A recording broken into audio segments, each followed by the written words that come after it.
کئی جمعوں سے اللہ رب العزت کی عنایات، نوازشات اور لطف و کرم کا تذکرہ کر رہے ہیں۔ آج بھی اللہ پاک کی توفیق سے ہمارا موضوع اللہ رب العزت کی نعمتوں کا ذکر کرنا ہے اور اللہ رب العزت کا شکر کرنا ہے۔ عزیزان محترم، حضرت انس بن مالک رضی اللہ تعالیٰ عنہ اس حدیث کے راوی ہیں۔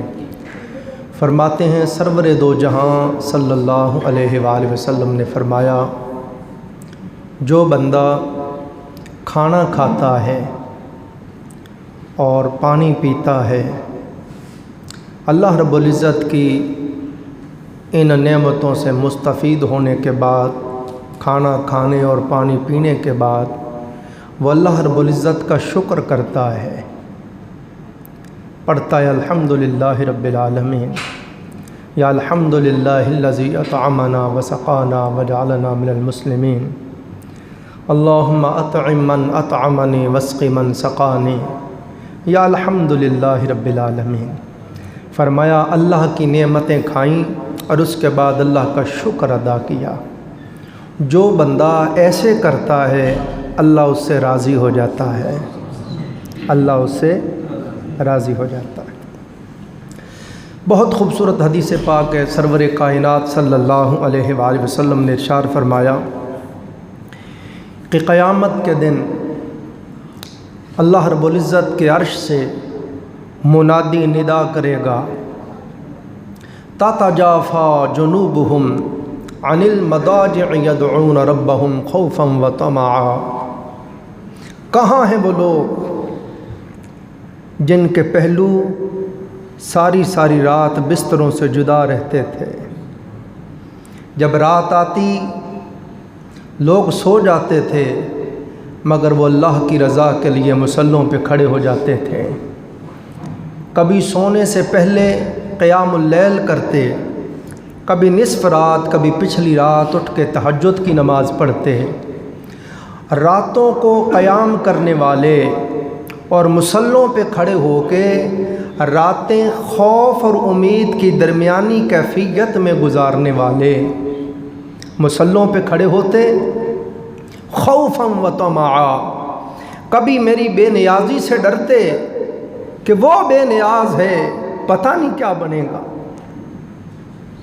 جس طرح حضرت امام اعظم ابو حنیفہ، جنہوں نے 40 سال عشاء کے وضو سے فجر کی نماز پڑھی ہے، 40 سال تک عشاء کے وضو سے فجر کی نماز پڑھی، 100 بار دیدار باری تعالیٰ نصیب ہوا۔ آپ گزر رہے تھے، کسی نے کہا یہ جو ہستی جا رہی ہے خدا کی قسم یہ جنتی ہے۔ حضرت امام اعظم حنیفہ کھڑے ہو کے رونے لگ گئے۔ فرمایا دوست، ابو حنیفہ جنت کے کہاں قابل، وہ معافی کر دے تو اس کی عنایت ہوگی۔ تو فرمایا ساری رات میری ذات سے ڈرتے تھے، خوف کی کیفیت ان پہ طاری ہوتی، کبھی میری بے نیازی سے ڈر کے تھر کانپتے کہ عدل کریں تھا تھر کمبن اچیاں شانہ والے، فضل کریں تا بخشے جاون میں ورگے منہ کالے۔ تو فرمایا کبھی خوف کی کیفیت ان پہ طاری ہوتی تو وہ خوف سے لرزہ برندام ہوتے، میرے خوف سے، میری بارگاہ کی پیشی کے ڈر سے ہچکیاں اور سسکیاں لے کے روتے، اور کبھی میری شان رحمت کو دیکھ کے امید رکھ لیتے، نہیں وہ تو بڑا کریم ہے، وہ تو 100 کے قاتل کو بھی معاف کر دیتا ہے۔ تو فرمایا کہاں ہیں وہ میرے بندے جن کے بستروں سے پہلو جدا رہتے تھے، بستر پر لیٹتے مگر میری بارگاہ کی پیشی کا خوف انہیں سونے نہیں دیتا تھا، آرام دہ بستروں کو چھوڑ کر میرے حضور کھڑے ہو جاتے تھے، ساری رات خوف اور امید کی درمیانی کیفیت میں تڑپتے بتا دیتے تھے۔ کہاں ہے وہ میرے بندے؟ اللہ کے عرش سے منادی ندا کرے گا۔ آقا علیہ السلام نے فرمایا لوگ کھڑے ہوں گے، اور یاد رکھو وہ گنتی کے چند لوگ ہوں گے، بہت قلیل لوگ ہوں گے، وہ بہت کثیر نہیں ہوں گے۔ لوگ کھڑے ہوں گے، اللہ پاک فرمائے گا میرے بندو آج تم پر کوئی حساب کتاب نہیں ہے، جاؤ بغیر حساب کتاب کے جنت میں چلے جاؤ۔ پھر آقا علیہ السلام نے فرمایا اللہ کے عرش سے منادی ندا کرے گا، رجال اللہ تلہیہم تجارت ولا بیع عن ذکر اللہ، کہاں ہے وہ جو خرید و فروخت کرتے تھے، بظاہراً لین دین کر رہے ہوتے، بظاہراً دکان پہ بیٹھے ہوتے، بظاہراً مشاغل حیات میں ہوتے، مگر دکان پہ بیٹھ کر بھی کاروبار کرتے ہوئے بھی مجھے بلاتے نہیں تھے، جب ترازو ہاتھ میں پکڑتے ڈنڈی نہیں مارتے تھے، ڈرتے تھے میرا مولا دیکھ رہا ہے۔ فرمایا آواز آئے گی کہاں ہے وہ جو لین دین کرتے ہوئے بھی مجھے یاد رکھتے تھے، تو لوگ کھڑے ہوں گے، اللہ پاک فرمائے گا میرے ولیو آج تم پر بھی کوئی حساب کتاب نہیں ہے، جاؤ بغیر حساب کتاب کے جنت میں چلے جاؤ۔ پھر آقا علیہ السلام نے فرمایا اللہ کے عرش سے منادی ندا کرے گا این المتقین، متقین کہاں ہیں، جنہوں نے ساری زندگی اللہ رب العزت کی فرما برداری میں گزاری ہے، ساری زندگی اللہ کی نافرمانی سے بچتے رہے اور پھونک پھونک کے قدم رکھتے رہے، اپنی زبانوں کی حفاظت کی، اپنی آنکھوں کی حفاظت کی، اپنے کانوں کی حفاظت کی، اپنے پیٹ کی حفاظت کی، شرمگاہ کی حفاظت کی، جلوت خلوت میں ڈرتے رہے، قولاً فعلاً ہر اعتبار سے میری اطاعت میری بندگی کرتے رہے۔ متقین کہاں ہیں؟ آقا علیہ السلام نے فرمایا متقین کھڑے ہوں گے، اور فرمایا یاد رکھو وہ بھی بہت قلیل ہوں گے، چند گنتی کے لوگ ہوں گے۔ اللہ پاک ان سے بھی فرمائے گا میرے ولیو آج تم پر بھی کوئی حساب کتاب نہیں ہے، جاؤ بغیر حساب کتاب کے جنت میں چلے جاؤ۔ اور آقا علیہ السلام نے فرمایا اللہ رب العزت فرمائے گا اے اہلیان معاشر خاموش ہو جاؤ، تم دنیا میں بولتے رہے ہو اور میں تمہارا خلاق سنتا رہا ہوں، آج میں بولوں گا اور تم سنو گے، سب لوگ خاموش ہو جائیں گے۔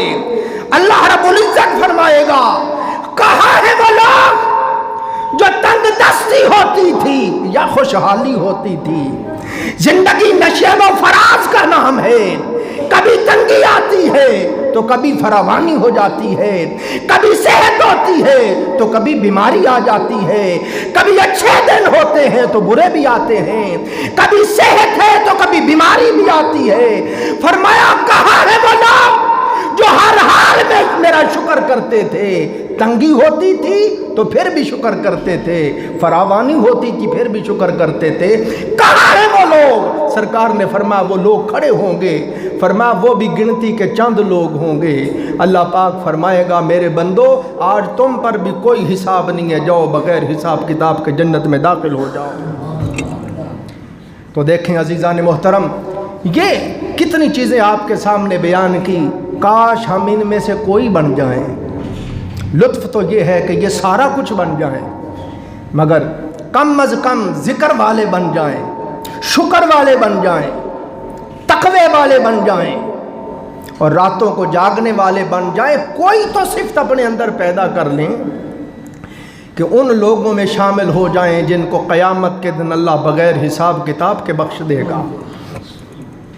اور عزیزان محترم، حضرت امام حسن بصری رحمۃ اللہ تعالی علیہ فرماتے ہیں جناب سیدنا موسیٰ کلیم اللہ علیہ السلام نے اللہ رب العزت کے دربار میں عرض کی، پیارے اللہ تو نے حضرت آدم علیہ السلام کو بڑی بڑی نعمتوں سے نوازا، آدم علیہ السلام پر مولا تو نے بڑی عنایات کی، بڑی نوازشات فرمائیں کہ مولا اس سے بڑی عنایت کیا ہے کہ آدم علیہ السلام کو تو نے اپنے ہاتھوں سے بنایا۔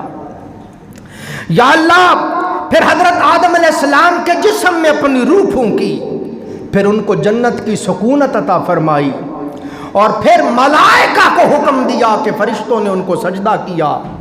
پیارے اللہ آدم علیہ السلام پر اتنے انعام فرمائے، اتنی عنایات، اتنی نوازشات فرمائیں، مولا یہ تو بتا کہ آدم علیہ السلام نے تیرا شکر کیسے کیا؟ اللہ پاک نے فرمایا میرے پیارے کلیم، میرے آدم نے میری حمد و ثنا کی، چلتے پھرتے اٹھتے بیٹھتے سوتے جاگتے وہ ہمہ وقت میری یاد میں رہتے تھے، حتیٰ کہ جب میں نے جسم میں جان ڈالی تو سب سے پہلے ان کو چھینک آئی، ان کی زبان پہ سب سے پہلا جو لفظ آیا وہ تھا الحمدللہ، یا اللہ تیری سب تعریف تیرے لیے ہے۔ تو فرمایا اے کلیم، میرے آدم نے میرا شکر کرنے کا حق ادا کر دیا۔ تو ہمیں بھی یہ پیغام دیا جا رہا ہے اولاد آدم، اگر تم چاہتے ہو کہ اللہ رب العزت راضی ہو جائے تو کثرت کے ساتھ اس کی حمد کرو، اس کا ذکر کرو، اس کا شکر کرو۔ اسی طرح عزیزان محترم حضرت سیدنا قتادہ رضی اللہ تعالیٰ عنہ اس حدیث کے راوی ہیں، فرماتے ہیں سید عالم نور مجسم صلی اللہ علیہ وآلہ وسلم نے ارشاد فرمایا، جس شخص کو 4 چیزیں حاصل ہو گئیں، اب اپنے اپنے دلوں پہ نقش کرتے جانا، فرمایا آقا علیہ السلام نے جس کو دنیا میں 4 چیزیں حاصل ہو گئیں، 4 چیزیں مل گئیں، وہ دنیا و آخرت کی خوش بختیاں پا گیا، دنیا و آخرت کی سعادتیں پا گیا، دنیا و آخرت کی کامیابیاں، کامرانیاں اور تمام بھلائیاں پا گیا۔ یا رسول اللہ صلی اللہ علیہ وآلہ وسلم، لجپال آقا وہ کون سی چیز ہے؟ فرمایا نمبر 1، جس کو ذکر کرنے والی زبان نصیب ہو گئی۔ اور آقا علیہ السلام نے حضرت معاذ بن جبل رضی اللہ تعالیٰ عنہ کو جب یمن کا امیر بنا کے بھیجا، سرکار شفقتاً ان کو سواری پہ بٹھا دیا اور شفقتاً سرکار ساتھ پیدل چلتے گئے، نصیحتیں فرماتے گئے۔ حضرت معاذ بن جبل فرماتے ہیں لوگوں، خدا کی قسم جس بات پہ میں حضور سے جدا ہوا تھا، حضور کے جو آخری کلمات تھے وہ یہ تھے کہ اے معاذ بن جبل، تجھے موت اس حال میں آنی چاہیے کہ تیری زبان اللہ کا ذکر کر رہی ہو، تیری زبان اللہ کا ذکر کر رہی ہو۔ فرمایا جس کو ذکر کرنے والی زبان مل گئی وہ دنیا و آخرت کی کامیابیاں پا گیا۔ نمبر 2، آقا علیہ السلام نے فرمایا جس کو شکر کرنے والا دل مل گیا، جس بھی حال میں ہے شکوہ شکایت نہ ہو، ہر حال میں اپنے مالک کو شکر کرے۔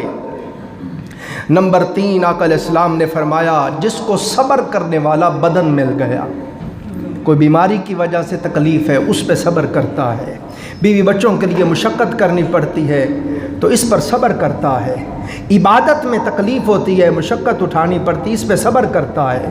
فرمایا جس کو صبر کرنے والا بدن مل گیا، ذکر کرنے والی زبان مل گئی، شکر کرنے والا دل مل گیا، صبر کرنے والا بدن مل گیا، اور آقا علیہ السلام نے فرمایا جس کو نیک صالح پارسا فرما بردار بیوی مل گئی، جس کو یہ 4 چیزیں مل گئیں، میرے آقا نے فرمایا وہ دنیا و آخرت کی کامیابیاں پا گیا، دنیا و آخرت کی فلاح پا گیا وہ۔ پھر جناب سیدنا داؤد علیہ السلام اللہ رب العزت کے حضور اس طرح دعا کرتے، میرے مولا مجھے 4 چیزیں عطا فرما، 4 چیزوں کا تجھ سے سوال کرتا ہوں اور 3 چیزوں سے تیری پناہ مانگتا ہوں۔ جناب سیدنا داؤد علیہ السلام عرض کرتے، میرے مولا میں تجھ سے ذکر کرنے والی زبان مانگتا ہوں، شکر کرنے والا دل مانگتا ہوں، میرے مولا صبر کرنے والا بدن مانگتا ہوں، اور اے اللہ تجھ سے دنیا و آخرت میں جو مددگار بنے، دنیا میں بھی اور آخرت میں بھی میری مددگار بنے، اے اللہ ایسی نیک صالح پارسا بیوی مانگتا ہوں۔ دنیا میں بھی بیویاں مددگار ہیں، امام غزالی رضی اللہ فرماتے ہیں بیوی آخرت کی مددگار ہے، کہ فرمایا اگر تجھے سارے گھر کے کام کاج خود کرنے پڑے تو تجھے اللہ کی یاد کا وقت ہی نہ ملے، تو نماز پڑھنے آیا ہے، بیوی بچوں کو سنبھال رہی ہے، وہ کپڑے دھو رہی ہے، وہ کھانا پکا رہی ہے، وہ صفائی سارے گھر کے کام وہ کر رہی ہے، اور تجھے زیادہ سے زیادہ وقت اللہ کی یاد کا مل جاتا ہے، تلاوت کا، مطالعے کا مل جاتا ہے، اگر وہ سارے کام تجھے خود کرنے پڑے تو یاد کا وقت بہت کم بچے۔ تو فرمایا نیک بیوی جو نیکی میں مددگار ہو یہ خدا کی بہت بڑی نعمت ہے۔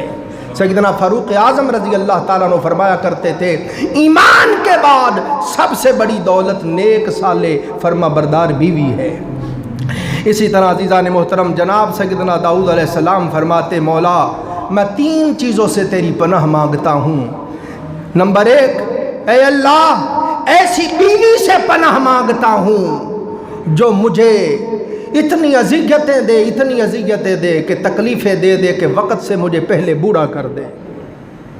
حضور داتا صاحب رضی اللہ تعالیٰ عنہ کی سیرت کو پڑھیں، داتا صاحب خود ذکر کرتے ہیں، اپنا داتا صاحب سرکار نے ذکر کیا ہے رحمت اللہ تعالیٰ علیہ۔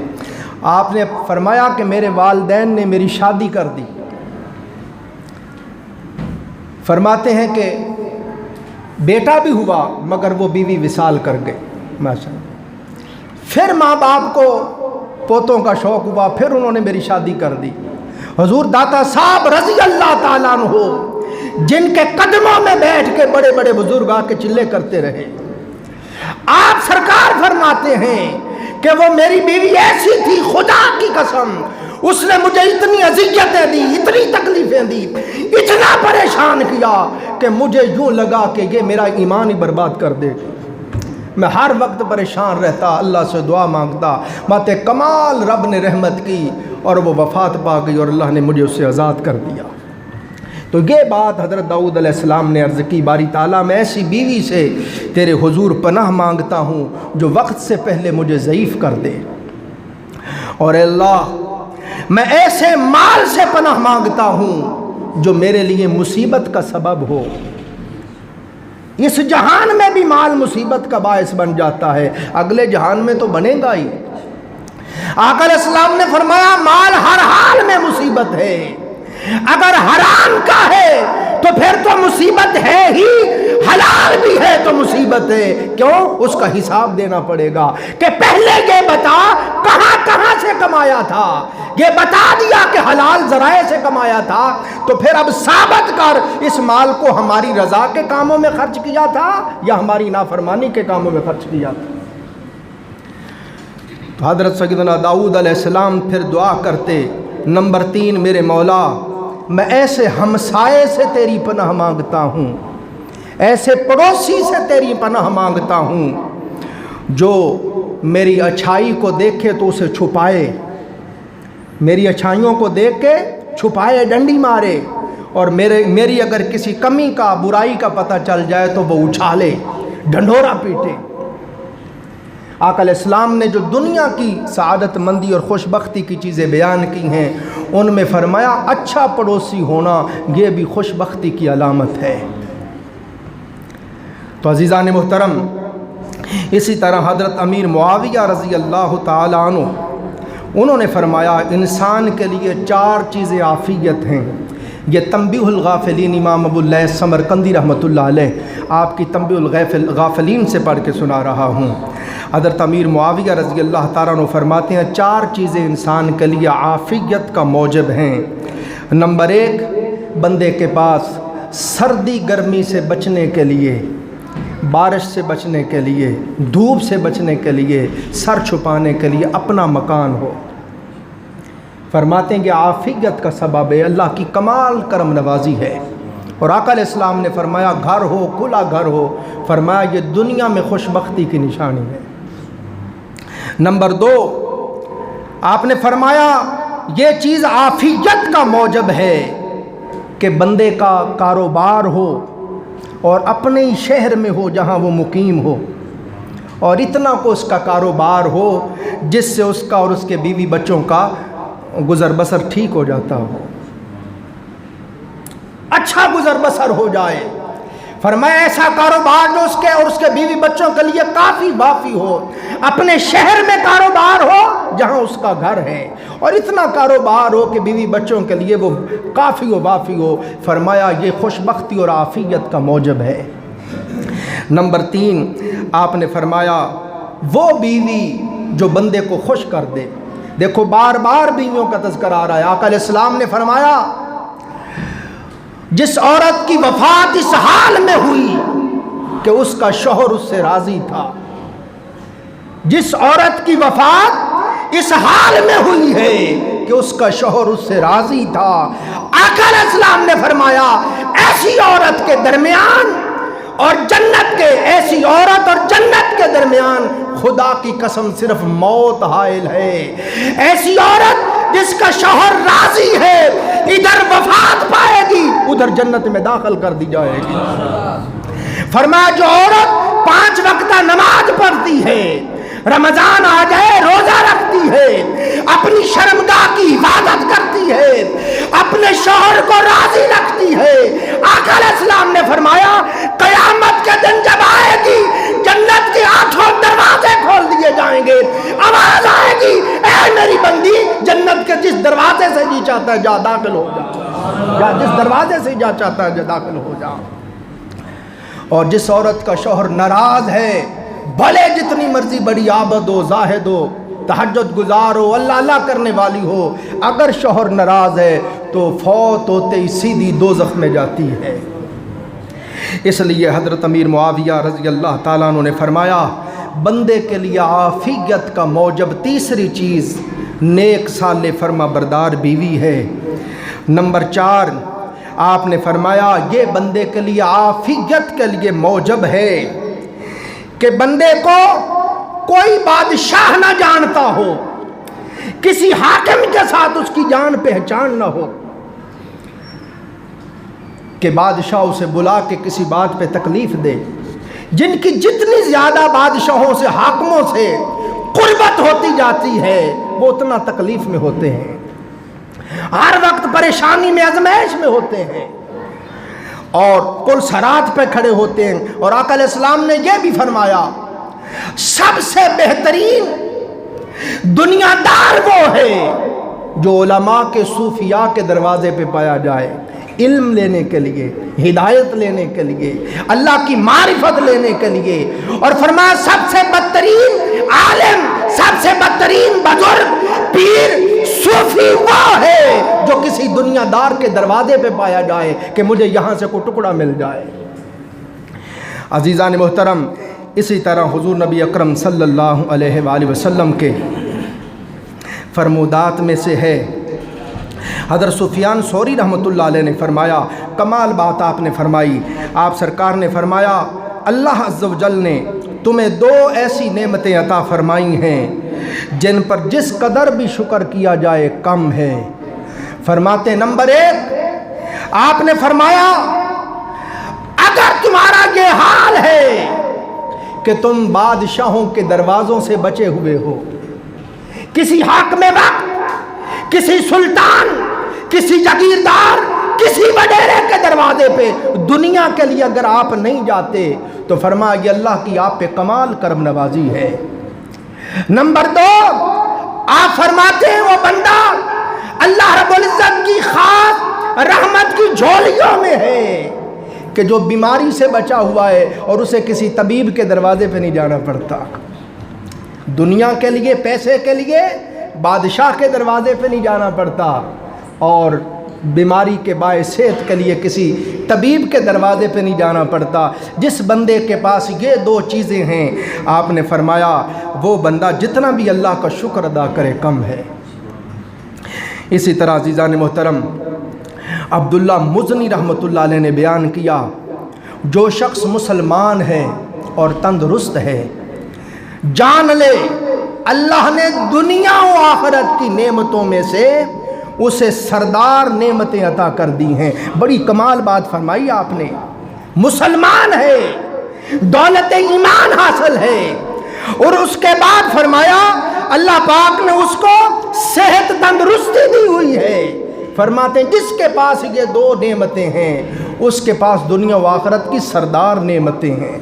کیسے؟ فرماتے ہیں دیکھو دنیا کی جتنی نعمتیں ہیں، دنیا کی نعمتوں میں سے سردار نعمت صحت ہے، تندرستی ہے کہ عبادت بھی تندرستی سے کی جاتی ہے، عبادت کرنے کا لطف بھی تندرستی سے آتا ہے. ساری زندگی کی لذتیں تندرستی سے ہیں، اور فرمایا صاحب ایمان ہونا یہ اس طرح سردار نعمت ہے کہ فرما جنت میں صرف وہ جا سکے گا جس کے پاس دولت ایمان ہو۔ اسی طرح عزیزان محترم حضور سید عالم صلی اللہ علیہ وآلہ وسلم نے ارشاد فرمایا، دو نعمتیں ایسی ہیں لوگ جنہیں گوا کر نقصان اٹھاتے ہیں، پہلی نعمت صحت ہے اور دوسری نعمت فراغت ہے۔ آقا علیہ السلام نے فرمایا، اے عبداللہ بن عمر، دنیا میں اس طرح سے رہ جیسے کوئی راہ چلتا مسافر ہو، اگر تجھے صبح مل جائے تو شام کا انتظار نہ کر، اگر شام مل جائے تو صبح کا انتظار نہ کر، بلکہ یہاں تک فرمایا جس بندے کو کل تک زندہ رہنے کی امید ہے وہ یاد رکھ لے وہ موت کے لیے تیار نہیں ہوا ہے، وہ موت کے لیے تیار نہیں ہوا ہے۔ جو موت کے لیے تیار ہو گیا ہے وہ شام کا بھی انتظار نہیں کرتا، وہ ہر وقت تیار رہتا ہے۔ تاجدار کائنات صلی اللہ علیہ وآلہ وسلم جن کی زندگی ہمارے لیے اسوہ ہے، نمونہ ہے، تعلیم ہے، آقا علیہ السلام جب بھی سرکار کا وضو ٹوٹتا بیت الخلاء میں جاتے اور واپس آتے تو فوراً سرکار وضو فرماتے۔ گھر والے عرض کرتے، آقا اب تو نماز کا بھی وقت نہیں ہے، تو پھر آپ وضو کے لیے اتنا اہتمام کیوں کرتے ہیں؟ آقا علیہ السلام فرماتے، ہمیں سمجھانے کے لیے، تعلیم دینے کے لیے فرمایا نہیں جانتا کب یار کا بلاوا آ جائے، اور نہیں چاہتا کہ موت اس حال میں آئے کہ میرا وضو ہی نہ ہو۔ ہمارے آقا تو اس طرح موت کے لیے ہر وقت تیار رہتے تھے۔ تو فرمایا آقا علیہ السلام نے فرمایا صحت اس طرح نعمت ہے کہ بندے آج اللہ نے تجھے صحت تندرستی دی ہوئی ہے، اس سے فائدہ اٹھا، آخرت کے لیے کچھ کر لے، کوئی اطاعت کر، بندگی کر، یاد کر، نیکی کے کام کر لے، نہ جانے کل یہ صحت تندرستی رہے یا نہ رہے۔ اے بندے اللہ نے آج تجھے فرصت دی ہوئی ہے، اس فرصت سے فائدہ اٹھا، آخرت کے لیے کچھ کر لے، نہ جانے کل یہ فرصت نہ بچے۔ اے بندے اللہ نے تجھے زندگی دی ہوئی ہے، اس سے فائدہ اٹھا، آخرت کے لیے تیاری کر لے، نہ جانے کل زندگی نہ بچے۔ اس لیے آقا علیہ السلام نے فرمایا لوگوں یہ صحت بھی نعمت ہے اور فراغت کا حاصل ہونا یہ بھی نعمت ہے۔ اسی طرح عزیزان محترم بس بات ختم کر رہا ہوں، ایک عظیم تابعی ہیں حضرت تنبیہ الغافلین امام ابو اللیث سمرقندی رحمۃ اللہ علیہ فرماتے ہیں، انہوں نے فرمایا جسے اللہ رب العزت نے نعمتیں زیادہ سے زیادہ دی ہیں، جس پر اللہ کی جتنی عنایات زیادہ ہیں، اسے چاہیے اتنا زیادہ اللہ کا شکر ادا کرے، اتنا زیادہ اللہ کا شکر ادا کرے۔ حضرت داؤد علیہ السلام مشرق سے لے کے مغرب تک حکومت اللہ نے عطا کی، ہواؤں پہ حکومت ہے، جنات پہ حکومت ہے، چرند پرند پہ حکومت ہے۔ آپ سرکار کے تخت کو ہوائیں اڑاتی تھیں، آپ کے درباری جنات اور انسان تھے، آپ کے تخت کو جب ہوا اڑا کے لے جاتی تو اوپر پرندے اپنے پروں سے سایہ کرتے تھے۔ اللہ نے بڑی شان، بڑا عروج، بڑا مقام عطا کیا تھا۔ فرمایا اے داؤد میرا شکر ادا کر۔ داؤد علیہ السلام رونے لگ گئے، روتے رہے، سارا دن گزر گیا روتے روتے، پھر آگے ساری رات گزر گئی روتے روتے۔ اللہ نے فرمایا داؤد کیوں روتا ہے؟ عرض کی مولا تو نے فرمایا ہے داؤد میری نعمتوں کا شکر ادا کر۔ اے کریم میں تو تیری ایک نعمت کا بھی شکر ادا نہیں کر سکتا۔ اللہ نے فرمایا داؤد بس تو نے میرے شکر کا حق ادا کر دیا ہے۔ داؤد علیہ السلام اللہ رب العزت کے حضور سر سجدے میں رکھ کے اتنا روتے کہ آپ کے آنسوؤں سے اتنا طویل سجدہ کرتے کہ آپ کے آنسوؤں سے زمین تر بتر ہو جاتی، حتیٰ کہ کہ اتنا لمبا سجدہ فرماتے کہ خدا کی قسم سجدے والی جگہ سے گھاس اگاتی. آپ سرکار روتے بتدریج روتے جاتے. اللہ فرماتا ہے داؤد مجھے بتا تو صحیح اتنا کیوں روتا ہے؟ میرے داؤد اگر جنت کے لیے روتے ہو تو میں ضمانت دیتا ہوں جاؤ تم جنت میں جاؤ گے. داؤد اگر دوزخ کے ڈر سے روتے ہو تو میں ضمانت دیتا ہوں تمہیں دوزخ میں نہیں ڈالا جائے گا. مگر بتاؤ تو صحیح اتنا روتے کیوں ہو؟ عرض کی مولا میں تو نہ جنت کے لیے روتا ہوں نہ دوزخ سے ڈر کے روتا ہوں, میں تو صرف اس لیے روتا ہوں مولا کہ قیامت کے دن کہیں تیرے دیدار سے محروم نہ کر دیا جاؤں. اللہ نے فرمایا داؤد اگر میرے دیدار کی طلب میں روتے ہو, میرے مکھڑے کے جلوے کی طلب میں روتے ہو, میرے حسن لاجوال کے جلوے کی طلب میں روتے ہو تو پھر روتے رہو کیونکہ میرا دیدار انہی آنکھوں کو نصیب ہوگا جو میری محبت میں رونے والی ہیں, جو میری چاہت میں رونے والی ہیں. دوستو وقت ختم ہو گیا. انشاءاللہ اسی موضوع پہ اگلے جمعے پھر ہم گفتگو کریں گے. اللہ تعالی ہم سب کو سمجھنے اور عمل کرنے کی توفیق عطا فرمائے.